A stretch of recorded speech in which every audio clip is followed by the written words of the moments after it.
I was just a tyke, maybe 5 years old, when my parents decided it would be fun to take the family horseback riding.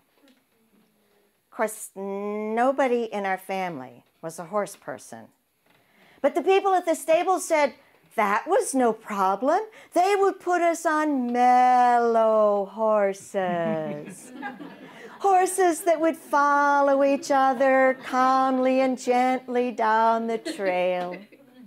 So we all got on our horses and we set out away from the stables. We were just at that point in the trail that was turning away out of view of the stable when my horse turned around and bolted back for the barn.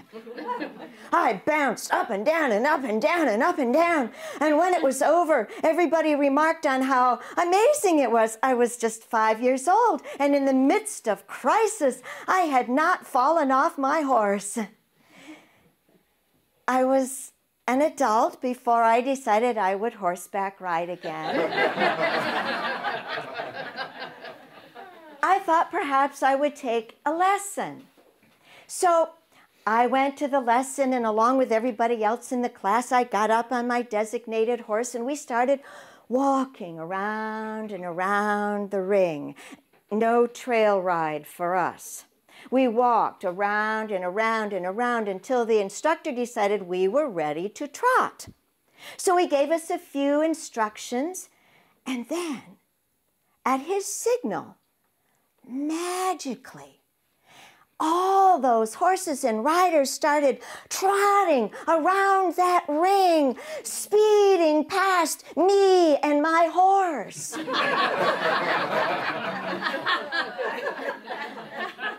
I could not get that horse to do anything but plod, no matter what I said or what I did.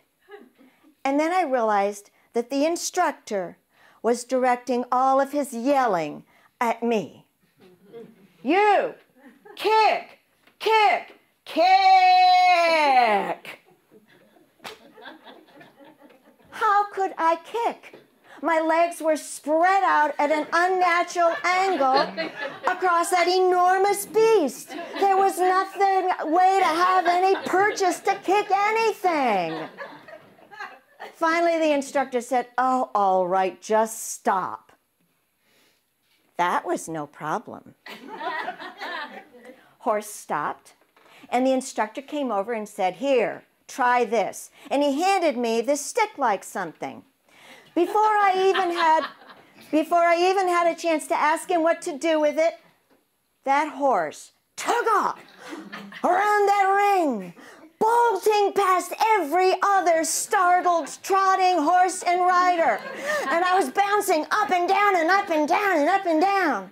Now, before I came to that lesson, I had taken a scarf to tie around my very long, slippery hair so that I could tie it in a ponytail so it wouldn't get in my face. Now, with all that bouncing up and down, that scarf slid off my hair and flew away, and the hair was everywhere. It was in my mouth, up my nose, across my eyes. I couldn't see a thing.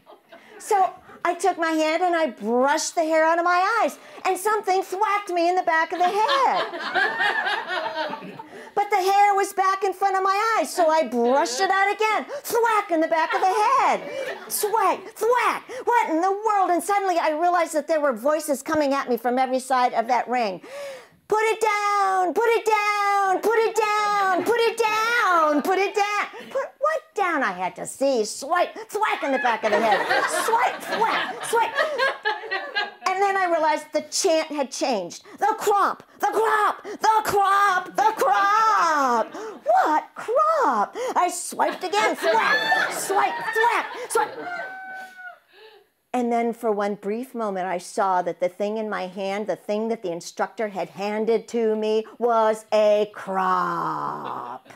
I opened my hand and it fell to the ground. Immediately, horse skidded to a stop.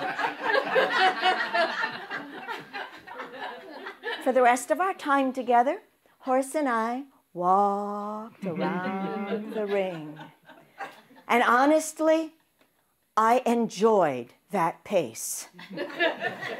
I also enjoyed knowing that I had upheld my childhood achievement. In the midst of crisis, I had not fallen off my horse. Thank you. Thank you.